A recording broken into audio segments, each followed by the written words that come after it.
Hola, cage fighting connoisseurs. This is Nate Wilcox of Bloody Elbow, and I am here with my review of UFC on Fuel TV 5 Struve versus Miocic, live from Nottingham, England last night on Fuel TV, with the earlier portion streamed on YouTube and Facebook. It was a pretty good event. I think it did what it was supposed to do. I'd give it 3 out of 5 stars. I'd say the most exciting thing coming out of it was the emergence of a couple of new potential contenders. Well, maybe not contenders, but fighters that people are going to pay attention to, fighters of note. I think the most exciting was Jimmy Manuwa. Dude can really put a hurting on somebody. The referees should have stopped the fight sooner. Kyle Kingsbury got his face smashed. The MRIs post-fight showed multiple fractures.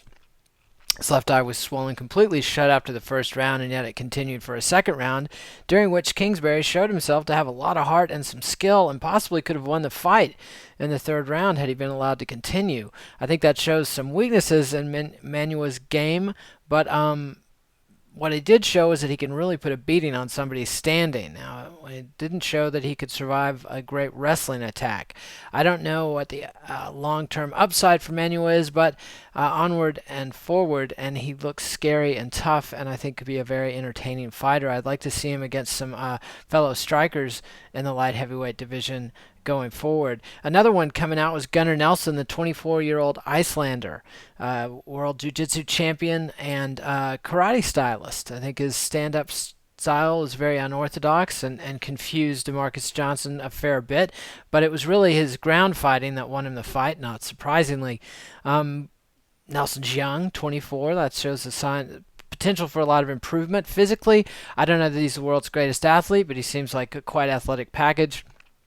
The karate-based stand-up, is unorthodox, and a lot of people think that the Thai style is more conventional and more proven, and that the karate style has some weaknesses.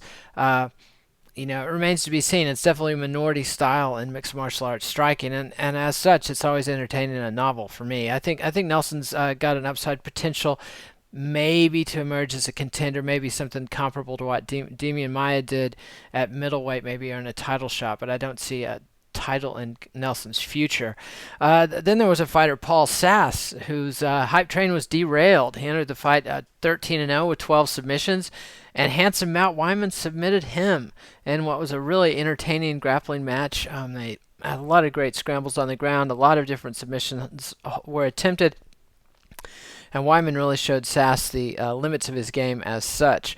I think Sass will be back. I don't know that he'll put together a winning streak. He's entered the deeper waters of the UFC's lightweight division and failed to pass the first test. Matt Wyman is an exceedingly tough cat, somebody who's never been able to emerge as a contender status in the lightweight division, but somebody who's been around ever since he came into the UFC following the Ultimate Fighter Season 5, I believe. He came in the same class as Nate Diaz and Manny Gamburian, Gray Maynard, and several others.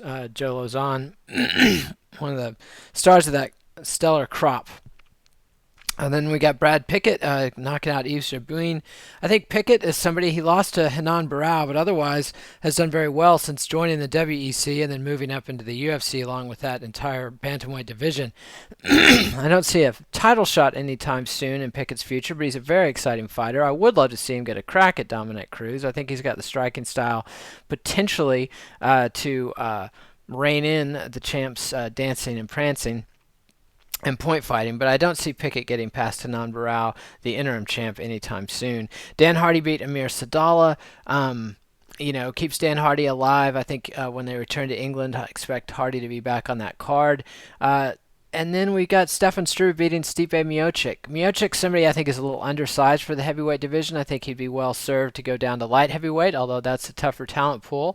But Struve finally, after the first round when he didn't show any signs of knowing how to do it, he finally established his jab in the second round and fought like a big man. For a kid who's 7 feet tall and has an incredible reach advantage over most opponents, he's constantly getting hit by shorter guys with less reach. And so solving that problem, I think, is a huge step forward for the still young Struve. He's only 24 years old. He's got a lot of experience. I don't think he's put too much damage on his body, and I do see a potential heavyweight run in his future.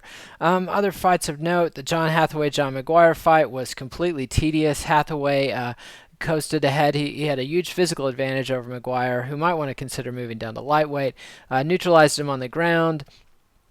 and yet was content to coast in the third round to an easy decision win. Not impressive. Che Mills got a gimme when Dwayne Ludwig's knee went out after a trip toss. The photos by Martin McNeil showed the knee bending in a way that knees are not supposed to bend.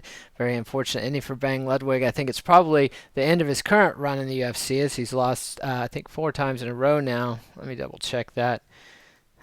Dwayne Ludwig has lost... Dwayne Ludwig has lost his last 3 UFC bouts in a row, and I think that's it for the journeyman with a 21-14 record. He's in his 30s. Let's see how old he is. Dwayne Ludwig is 34. It's a pretty old 34. He's been fighting a long time, and I don't see any title runs in his future. He's been useful to give fighters comebacks after losses for the UFC for a while, and that's about all I have to say on that. Hopefully Che Mills will get a better opponent next time. Nothing against Bang, but just a better fight next time, not a better opponent for Che Mills. Otherwise, Andy Ogle, I thought, won the fight against Akira Kurosani, but lost the decision because he did lose 2 rounds. It's an inherent weakness of the 10-point must system. Sometimes you can win the fight and lose the score. Brad Tavares definitely killed the Tom Watson hype train, yet another British fighter in Tom Watson who cannot handle wrestling.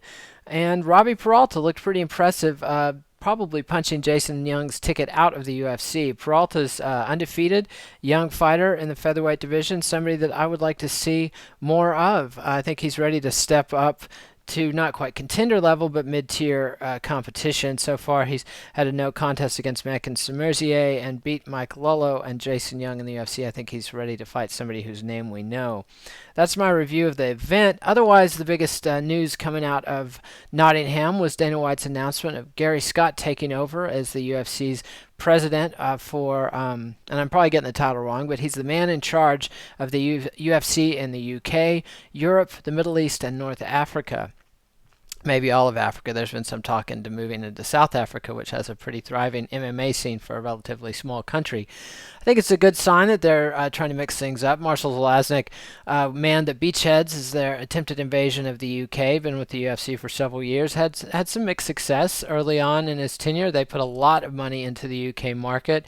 They did events in Manchester and London and Birmingham and Liverpool at packed arenas. Had multiple events, did around 17,000 live attendance.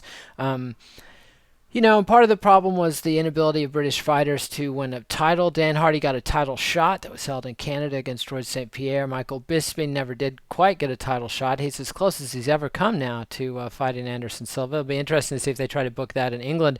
But their inability to score a major TV deal, they've been stuck on ESPN in the UK, which is a backwater pay TV. The late night of the North American pay-per-views, late night hours in the UK make it very hard to sell those as major live sporting events. If they do more events in the Middle East, then you remember the government of Abu Dhabi is a 10% owner of the UFC. That would be an excellent time of day for the UFC. UFC 112 did very good television ratings in the UK. They got to do something. The Tough Smashes series featuring UK fighters coached by Ross Pearson against Australian fighters coached by George Soteropoulos is not getting any more TV exposure than anything else they've done in the UK. It's stuck on ESPN as well. I'd love to see them get on Sky TV or one of the other bigger channels in the UK, but no signs of that happening. They've scaled back to about 1 event a year, down from a high of 2 or 3 events in 2007, 2008. They had 2 events in Europe this year, 1 in the UK, 1 in Sweden. They focused most of their international expansion efforts on Brazil this year, where they're going to have 3 events all told by the end of the year, and been hugely successful in Brazil this year. Continue to do very well in Canada, which is really part of the North American market and not so much an international outpost. They've done well in Australia, and they're advanced on that with the reality series. They're going to try Macau, China, after an event. The other event in Asia this year was UFC 144 in Tokyo, Japan. Or Kyoto, Japan. They're showing a continued interest in European expansion. They're doing a reboot with Gary Scott, who's got a storied history in UK sports, and I think is a competent individual by all accounts. So it will be very interesting to see if he can revive the UFC's flagging franchise there in Europe. They've run into regulatory stoppages in Germany and France. France, the sport is completely banned. Germany won't let it air on TV. that stops it cold. They've never been able to establish a beachhead in Italy. Holland, once a hotbed of combat sports, seems to be cracking down on all kinds of combat sports. So it's just tough times in old England, as they say. So we'll see how Mr. Scott does. That's my review of UFC on Fuel 5, Struve versus Miocic. Come back and remember to subscribe to MMA Nation on YouTube, and you'll get all my videos as well as the MMA tete-a-tete, various interviews, and all of Zombie Prophet's playlists and compilations. So it's a one-stop shop to keep up with everything going on in the world of mixed martial arts video. We'll be back tomorrow with more Your MMA of the Day. Have a good one.